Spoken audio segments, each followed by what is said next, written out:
Maharashtra superfast news चॅनलमध्ये आपले सहर्ष स्वागत आहे।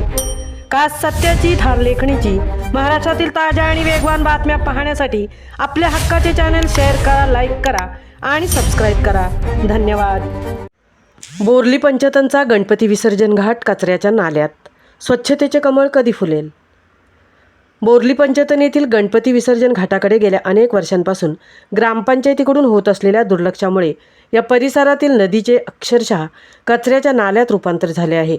नदीपात्रात मोठ्या प्रमाणात प्लास्टिक व इतर कचऱ्याचा साठा झाल्याने परिसरात तीव्र दुर्गंधी पसरली असून नागरिकांना या घाणीमधूनच ये जा करावी लागत आहे।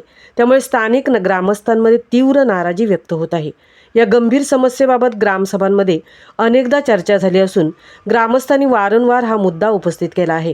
मात्र प्रत्यक्षात कोणतीही ठोस कार्यवाही झालेली दिसून येत नसल्याने प्रशासनाबाबत प्रश्नचिन्ह निर्माण झाले आहे। गणेशोत्सवाच्या काळात हजारो भाविक या घाटावर येत असतात, परंतु घाटाची सध्याची दयनीय अवस्था पाहता श्रद्धास्थान असलेला हा परिसर कचऱ्याने विद्रूप झाल्याचे चित्र दिसून येत आहे।